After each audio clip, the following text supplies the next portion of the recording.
Hey guys, welcome to the video version of the Marketing Muscle Podcast. I'm your host, Vicki Morris, and I am a marketing and branding strategist. I absolutely love helping business owners, entrepreneurs, and innovators reach their most desired audiences with strategic, effective, and relevant communication strategies. So I hope you'll join me as we share some of the interviews for our podcast and the video version of them. So we're going to dive right in and we're going to talk about all things marketing, branding, and communication strategies. So just a little bit about who we are and what we do. We build fabulous websites, social media strategies, and email marketing funnels. And for the more adventurous clients, I offer coaching, seminars, and fractional CMO services. But for right now, all roads lead to the Marketing Muscle Podcast video version. So let's dive in. We're talking with my friend Mickie Kennedy about navigating the media for the benefit of your small business. Mickie is an expert at helping small businesses, authors, and startups increase their visibility and credibility. And you all know if you increase visibility and credibility, profitability is soon to follow on the increase. So 24 years ago, Mickie founded eReleases after realizing that small businesses desperately need a press release service they can afford. So Mickie created eReleases to give small businesses access to the media and to a national newswire, all with a personal touch. Mickie, welcome to the Marketing Muscle Podcast today. And I am really excited to have you on the show because I get to talk shop with another marketing professional. So you help business owners and authors with press releases. Let's unpack the concept of press release before we dive in. Tell us what a press release is, how it's used, and why business owners and authors need to have this in their arsenal. So a press release is basically a third-party announcement to the media. Usually has a headline, be a dateline, usually with a city and state, usually where you're located. But it doesn't have to be. Authors often pick New York because it's the publishing capital. And it just usually has anywhere from 3 to 6 paragraphs of information. You're going to put the most important stuff in the beginning and sort of the background information as you go. There might be a boilerplate, which is usually an about section, about person, about company, and then media contact for the media. These go out directly to journalists. You can send them directly through email. You can send them as an attachment. You can send your press releases to go over the wire. There are 3 wires in the U.S. of press releases. PR Newswire is the oldest and largest, and that's who we work with. And all of our releases go out nationally through PR Newswire, as well as email distribution. Okay. So press releases, everybody knows about them, or everybody should know about them, but it causes a little bit of anxiety sometimes with business owners. So where do business owners and authors typically stumble when creating and distributing press releases? I would say the biggest stumbling block that I see is the type of press release, what they're choosing to announce. And I get so many press releases that are about personnel changes, or a product launch press release that just is announcing the product and a bullet list of features. And you have to realize that journalists are story builders, and having a product named and a list of features, it's very hard for them to build a story. But if you were to include a user case study in which this is a person who used your product, maybe beta tested it, or before it was launched, this was the results that they achieved, and here's a quote by them about the great experience they had using a product, they can build a story around that. And then also incorporate the features and things that you mentioned. But you really have to understand that what you want, which is to drive more sales, may not be necessarily what the journalist is looking for. Journalist is really just a curator out there trying to determine what are good stories I want to share with my audience. What will they find engaging? What will they find interesting? Yeah, and I've done a couple of press releases for a few clients, and just helping people to understand this is not your story. Right. This is what the journalist is going to do. And it has to be, you have to give control to the journalist, give them everything that they need so that they can create their own story. How do you overcome that with your clients? I know you have a great deal of editors that you guys work with that are there, that are professional, that are real people that are doing this. How do you help people understand that I'm not telling your story? I'm Right. helping the media to build their story. Right. I think a lot of it has to do with education. I put together during the pandemic, I looked at my customers that tend to win again and again with press releases. I have one that does about 30 releases a year. They have a lot of verticals. It's a big website with a lot of different industry verticals. So it might be, here's accounting software, a section that's dedicated to that. Here is for graphic arts, and graphic editing type of software. So a lot of little verticals. And what they do is they do a survey or study within each of those industries. And they announce it and they link back to their website. And I noticed that they were routinely getting 8 to 14 articles for every press release they were issuing. It really worked. And I realized, it's not rocket science. Journalists love numbers. They love data. And if you asked intriguing questions that are on people's mind in your industry right now, that guarantees that's hard news, and they're going to want to share it and write articles about it. So this company was just doing this routinely. They've been doing it for years, and it just works for them. The great thing is you can do a survey this year, you can do a different survey next year and ask slightly different questions. The market's always changing. Work is changing. Some people don't want to go into the office anymore. So how people want to work is one of the questions that you can ask and get people's opinions on. If you're finding something that's difficult in your industry, it's quite likely that could be a hot button question that you could ask and really sort of pull out. You put together a press release, you're not going to put all the questions that you asked in the press release, but what were the 3 or 4 big aha moments? What were the things that were surprises? And then you're going to have a quote by you saying, this is my analysis of why I feel the data skewed this way. And you're that expert that's presenting it out there to the media. And that works extremely well. And, it's something that anyone can do. And I get a lot of pushback from clients. This is too much work. And it's really not. You can open an account with SurveyMonkey, create 16 questions, 4 questions each page, and then you have a link that you just share. And the next pushback I get is, well, I wouldn't know who to share it to. I guarantee that you probably are in several trade associations. Pick a small and independent trade association of at least like 600 members.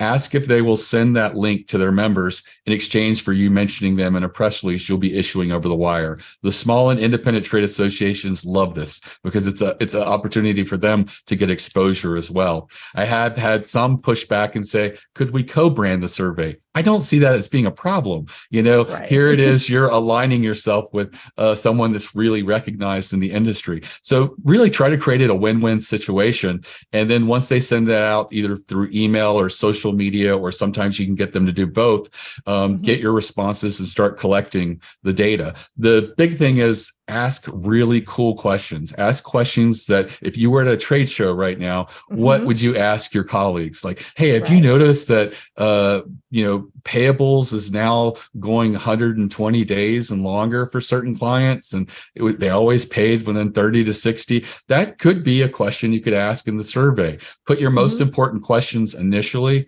and that way, if they only get to page 3, you've still got 2 pages of responses. And you can put the silly or oddball questions on the last page. And I am a big proponent of silly and oddball questions. I've seen them work so well for customers. We did a local auto repair shop in Pennsylvania. The question that they asked other auto repair shops was, what's the strangest thing a customer left in their car while being repaired? And it was just a blank where they put information. There was no statistical relevance because every question was unique, but that was what we ended up running with in the press release. And we linked to the page that we built, a survey page where we put all the questions and answers, but we listed I think around 80 of these responses, and we ranked them as what we thought were the most interesting. And a lot of people ran with it. Auto trade publications picked it up, did really well with them. Wow. Local newspapers picked it up. It was a really fun, intriguing thing. It's like, hey, I want to know what people left in their car that's weird. Yeah. And so just tap into that natural curiosity that we have and ask intriguing questions. And, don't be afraid of being professional on 3 pages and being a little silly on the 4th page. At worst, they won't fill out that last page,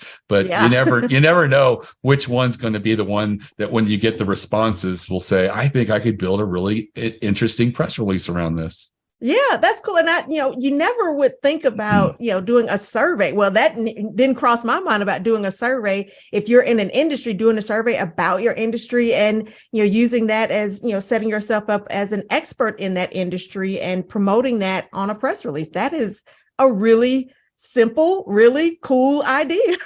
And a great thing is, if you align yourself with a trade association, you have the opportunity to communicate with colleagues in your industry. That final page, when they submit the 4th page, you can send that link to anywhere. Send them to a page on your website, thanking them, asking them to perhaps sign up for a particular newsletter, or maybe you want to get them registered as colleagues and you could communicate with them. There's possibilities of synergy between other people. So it's really a great way to get some exposure for you outside of the news aspect of it. Oh, yeah, that is so cool.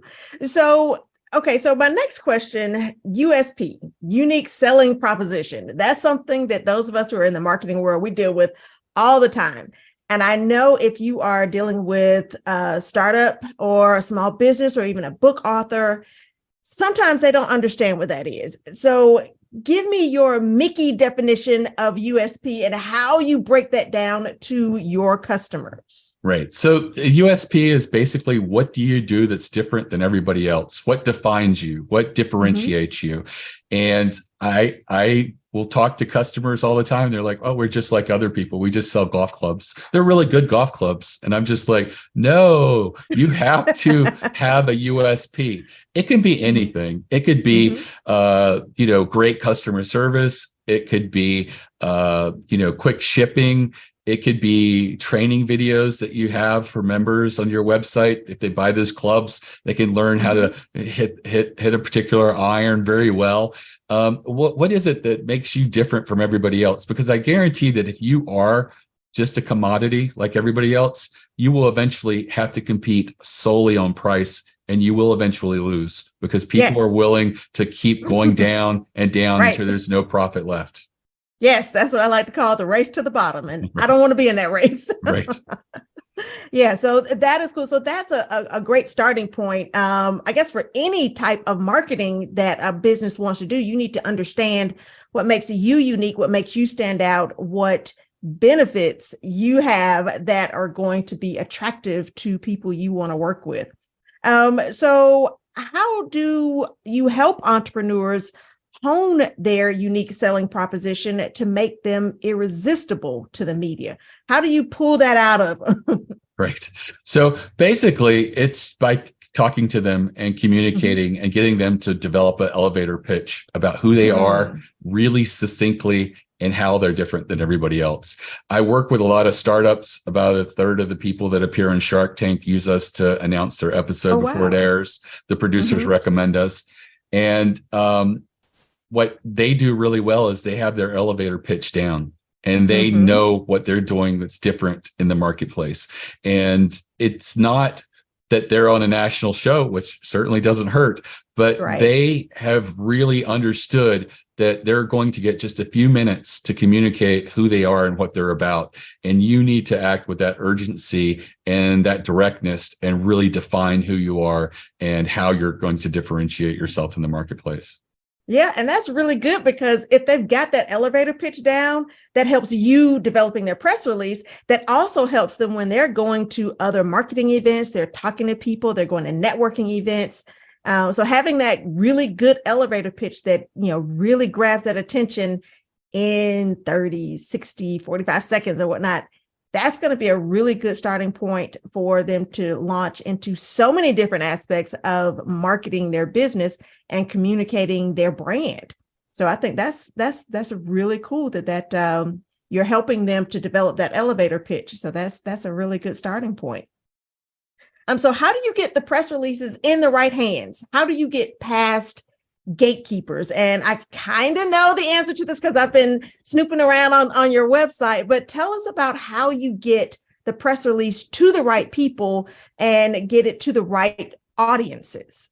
Right. So it's about segmentation is a big part of it. You don't want to send your golf club press release to bankers and financial analyst writers. And despite that, I've had many golf people want to go to those places because they're like, our customers are professional stockbrokers, our professional are this, that, and the other. And I'm like, but those publications are looking for banking information. They're looking for business information. They're not looking for golf clubs. There are some that do write about golf clubs and they do gift things, but they're going to be in other segments. They're going to be in the gift category. They're going to be in the sports golf category. So it is segmentation is really important because you want to really be speaking to someone directly. We started with subscribing journalists as our model. And we've added the newswire distribution over the years in addition to that. And, having a journalist sign up with you, expect stuff from you, and have an expectation of the type of things that they're going to get from you is important. It's a relationship, and relationships are really important in journalism because, if you alienate or isolate or frustrate a journalist, you're just going to get blocked going forward from the email standpoint. And when it comes to the wire, though, it's a different animal. The wire is great because it's a repository of all these press releases. They're segmented by industry. They're segmented also by location. So you can look at national releases that are golf, or you can look at, Chicago metro area and, fashion. And you just sort of define what you're looking for. And the wire has, for journalists who register with them, the capability of them to create custom feeds. So if they're in, say, fashion, but they don't do,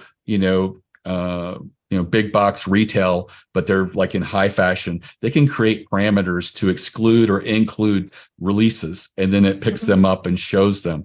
They will stream by headlines. And if they're interested, they'll click the headline and drill down and then skim the press release. So for those reasons, the headline's the most important, and the opening of the press release is really important. What you want to avoid are puns, clever headlines. Leave those for the journalists to write for consumers. You want to have your information front and center.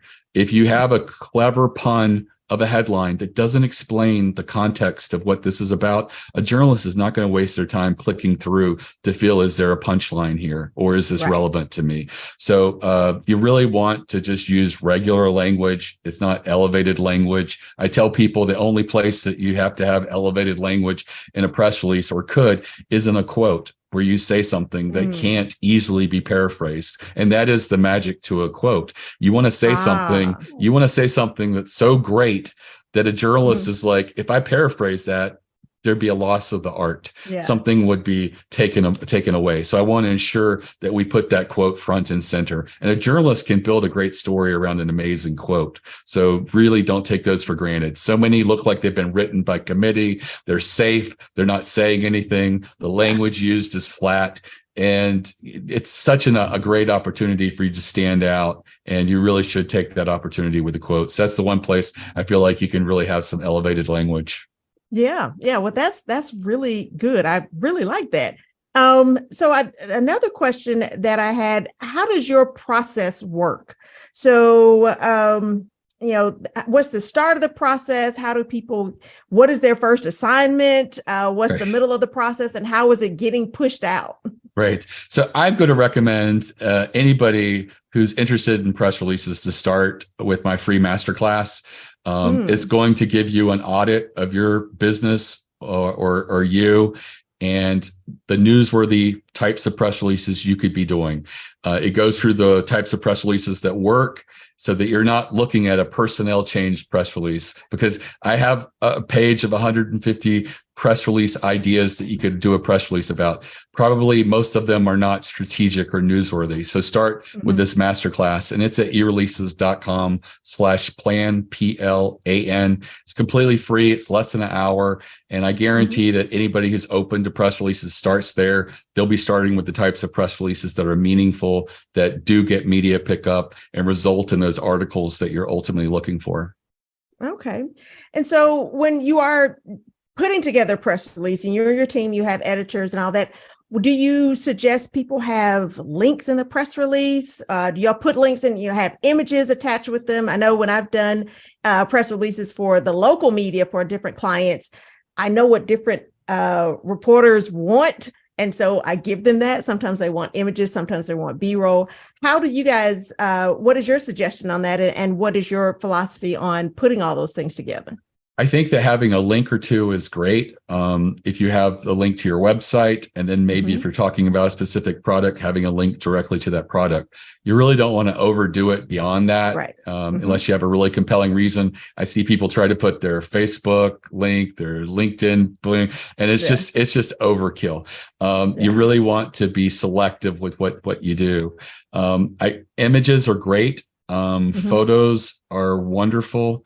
Candid photos work better than stock photo types. I know that a lot of companies, including small businesses, like to appear bigger than they are. So they like to have the velvet, blue velvet with the highlight and shows the product perfectly. I tell you, more journalists will use a photo if it's just a candid photo of one of your customers using the product, because that is what's going to relate better with consumers than a very high polished professional image. But I have some clients that do really well with infographics, adding infographics and things like that. We do have the opportunity for an additional price for people to embed video in, I think through a YouTube link. I don't think it's worth it. I don't think it's necessary. The journalists aren't really actively using video yet.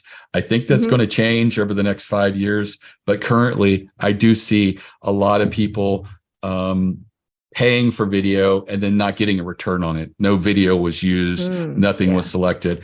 I think part of that has to do with licensing and legal at newspapers, unsure about, is it okay for us to just extract this part of the video and put it on our website? Do we retain any rights to that? Or, does it all pass through? I think that those are the types of things that the people that are using video have answered, and other people are going to have to get to that situation. But, when you issue a press release, the expectation is all of that content is open for the journalist to do what they want to with.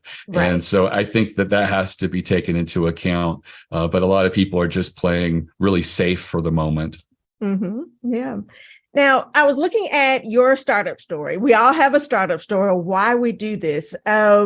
You take a different approach to this and making it affordable. I know a lot of us that are in small business, especially service-based small businesses, we tend to want to shy away from working with startups and really small businesses, mostly because they don't have money. They can't afford the services that we're providing. But you built your business around that fact. Tell me about that. Right. So I really started at a telecom research firm as employee number 3, and they told me, figure out press releases. You're the writer. And so we published data and numbers, and I looked through and found anomalies and said, why is this happening? What's going on here? And I pulled out the stories and put them together in press releases, and we faxed them out. We were using fax at the time. So this is like 26 years ago. And we started getting phone calls from journalists saying, could I email it to them? Because it's easier to copy and paste and work like that. So that was the light bulb moment. The email is a natural progression. But what I found is it worked really well. We got picked up in The Economist, Financial Times, Washington Post, Wall Street Journal, all the heavy publications for a little company in DC that basically had 3 employees at the time. And so I thought, this is magic. And other small businesses could do the same. It's just a matter of fleshing out what the story is and presenting it to the journalist. And that's what got me excited. I spent about a year reaching out to journalists and asking them if I could add them to my database, and launched a year later with a database of about 10,000 journalists. And I was just matchmaker. I'd get a client and I would email the release to the journalist that I thought would be a good fit for them. And I did that for a few years until PR Newswire reached out to us and said, hey, you should also send through us. And I pointed out, hey, you charge $1,500 to move a release nationally. My clients can't afford that. And surprisingly, they didn't balk. They liked the fact that we were working with a lot of small businesses. Like today, we're issuing 12 to 14,000 press releases a year. So there's a lot of small businesses we represent. So aggregately, I feel like we sort of act as a co-op of small businesses, and we have more buying power with The Wire. But The Wire also wanted to support small businesses because they know they'll never reach out to them directly. It's not their customer base. And so it's been a real win-win. And, that's the big USP with eReleases. You could go directly to The Wire and spend $1,500, and you won't receive the level of distribution that you would get spending under $500 with us. Yeah. Now, I know you work with authors, and so that's an obvious, thing. They've written a book, they want a press release, they want to tell people about that. So when you work with small businesses, what kinds of things are they wanting to promote in a press release? So small businesses want to promote the services that they offer, the products that they offer, and they're just trying to figure out how can I communicate it? Like, we don't have a new product right now. So what would I do? What would it work? And I was like, sometimes, do you have an interesting story? Do you have interesting customers who've used your product in interesting ways? Those could be really good case stories that could build a story that a journalist could create an article about. It's often a matter of just brainstorming and being creative. Journalists, natural storytellers. What are your stories? What are the stories in your business? What are the weird things that have happened? I've had a customer who shared that their Thanksgiving was canceled one year, and the whole extended family was putting products in a warehouse. Well, actually, it's the garage, I think, putting products together so that they could ship them out when the holiday was over.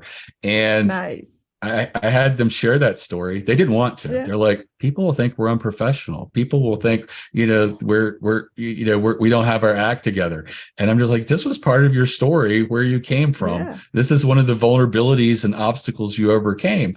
And that was the opening story in Inc. magazine that did a whole profile on this small business. And they were just floored that Inc. magazine would have written about them. They're like, we don't matter. And I said, small businesses matter. And they are the lifeblood of our economy. And I get much more rewarded working with lots of small businesses than having one corporate customer that I'd be worried about losing. I could lose hundreds of customers and I would survive. I wouldn't want to do that. But, when you work with just a small select group of larger clients, you are more at risk. And, that's one of the things that I love about working with so many different small businesses and all different types of industries. Yeah. So just looking at your price list, someone could foreseeably do a press release a month, and it's very affordable. So do you have customers that do that? It's like, okay, well, what are we going to talk about this month? What are we going to push out this month? Right. So the company that does the surveys, I said, did 30 a year. They're doing a lot more. We do have, I'd say on average, most customers that are active are doing one a quarter or one every other month. And I think that, the idea of doing one monthly is a bit daunting if it's new to you. And I think that the better approach would be, I'm going to do a PR campaign of 6 to 8 releases. If I could do it in 6 to 8 months, great. If it takes me 2 years, so be it. And here are the strategic ideas that I've gone through Mickie's course. And I feel like these are the ones that I could do and make it work. And then sort of just put that together and send it out, and then just keep doing it, because you can't judge a PR campaign by a single press release. You have to do several different approaches, several different hooks, and try to engage with the media and see what gets traction. Because if you find the one that works for you, Just like the client that's doing 30 a year, you can keep replicating it, not always, but many times you can, or you can enhance it or do an adjacent story, or there's lots of different approaches. There's, journalists are busy. They're looking for content. So the easier you make it for them, the better you're going to do. I mean, I have clients that do every year predictions in their industry for the next year, and they send those out in early December, and they get lots of places picking up. It's just free content, just copy and paste top 10 predictions for your industry, and as long as you're saying something that's intelligent and interesting and intriguing, you stand the likelihood the journalists will run with it. So I would assume you give your clients homework that they have to give your editors something that they can work with. What do you ask clients to send to you that you can run through your machine and, make a press release pop out? Great. So I try to send most of my customers to my free masterclass because it's the easiest place. That being said, so few of my customers have gone through it. I think less than 600, and we have like 30,000 customers. So my clients aren't good students, but the types of things that we do is we look for what they want to announce. And can we align that into a press release? And a lot of times we're doing, as a result, the types of press releases that are a little less strategic than I'd like them to do. Because I'd rather them go through the masterclass and build themselves. Yes, here's a nugget of what we can do that's completely in alignment with Mickie's ideas. And but we don't always get there, but we do try, and we do try to continually educate them, because I feel education with PR is one of the most important things. What's working today may not work tomorrow, and what journalists are interested in today, it ebbs and flows. And sometimes you could take a press release that falls flat, and if you just reissued it 6 months later, it doesn't. And it's one of those things that it's very it's very hard to nail down, but I think being creative and open and constantly aligning yourself with the story, what's the story here, is a great way to sort of practice PR and get press releases out that are meaningful. Yeah. Well, Mickie, this has been a great conversation. I've learned a lot. I know I've got some things that I can share with my audience, that they're going to find some value in this. And I always want to be able to bring value to my audience and people who are looking to sharpen and fine tune that marketing muscle, and press releases should definitely be a part of it. So thank you for your time today. I've learned a lot. I've enjoyed our conversation, and I am definitely going to put your contact information in the show notes of this podcast, and we'll have the video available for people to watch as they would like. So thank you again. Is there anything else you want to leave with us for our audience about eReleases?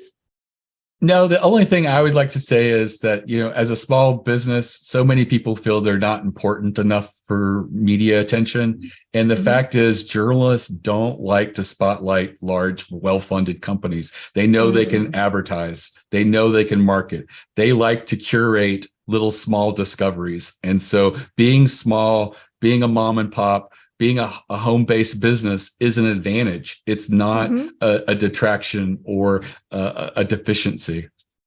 Nice. Well, I've got a few people in mind that I'm definitely going to send your way to your website that I think they can find real value in the services that you guys offer. So thank you again, Mickie, for your time today. And we will definitely be in contact over the year. So thank you so much. You're welcome. It was a pleasure. All right. Well, guys, there you go. There's the video version of the Marketing Muscle podcast. Please join me again for another exciting video as we navigate this new aspect of our podcast. I'm excited about it. I hope you are excited about learning all the cool things that my guest and I have to share with you. So until next time, see you then.